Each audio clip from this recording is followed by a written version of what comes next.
The text came in at 11:47 p.m., lighting up the ceiling above our bed. I can't do this anymore. I'm sorry. For a few seconds I thought it was meant for someone else.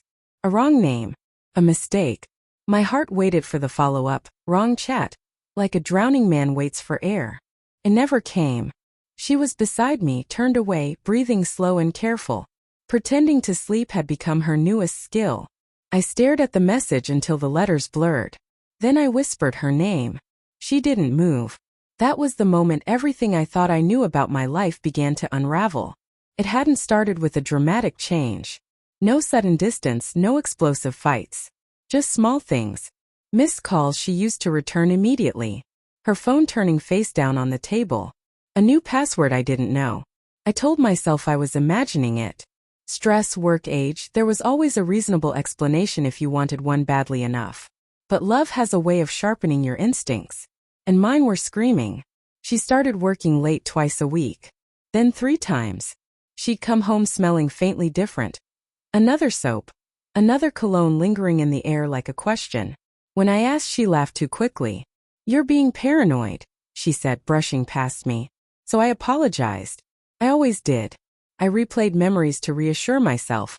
Sunday mornings making coffee together, the way she used to squeeze my hand at stoplights, the silly arguments about which movie to watch. Those moments became proof I clung to, even as they quietly turned into evidence against me. Because now when she laughed, it didn't reach her eyes. Now when she kissed me, it felt like a habit she hadn't broken yet. The night I found out wasn't dramatic. I was doing laundry. Her phone buzzed on the dryer. I wasn't snooping, I swear that matters to me, but the screen lit up with a name I didn't recognize. "I miss you already." My hands went numb. I shouldn't have looked. I know that. But some truths don't give you a choice. The thread opened like a wound that had been festering for months. Inside jokes I'd never heard. Plans I wasn't part of. Confessions written at 2 a.m. that ended with hearts instead of guilt. She didn't come home until after midnight. I was sitting at the kitchen table, her phone between my hands like something fragile and radioactive. She froze when she saw it. Didn't even try to lie. "I didn't mean for it to happen," she said quietly. That sentence broke something in me. Because it wasn't "I'm sorry." It was "this happened to me." He was someone from her office. Older. Divorced. "He understands me," she said. "He listens." I wanted to scream that I had listened for years. That I had loved her in 1,000 small, invisible ways. Instead, I nodded because my body felt like it belonged to someone else. "Do you love him?" I asked. She hesitated. That hesitation was the loudest sound I've ever heard. The weeks after were a blur of half-truths and shared space that felt poisoned. She cried sometimes. I didn't know if it was for me or for the version of herself she was losing. I tried to be calm. Reasonable. I thought if I stayed steady, she'd remember who we were. One night she finally said it. "I choose him." No anger. No cruelty.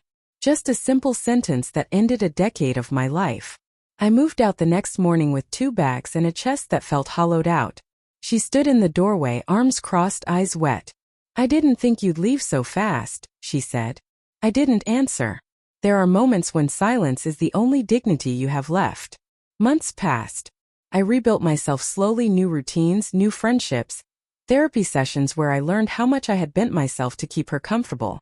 Then the call came. She was crying, apologizing, saying she'd made a mistake, that he wasn't who she thought he was, that life with him was heavy, complicated, real in all the wrong ways. "I miss you," she said. "I didn't expect you to move on." I looked around my quiet apartment, at the peace I'd fought for, at the man I was becoming again. "I loved you," I said. "But I love myself now, too." She was silent. So was I. Then I hung up.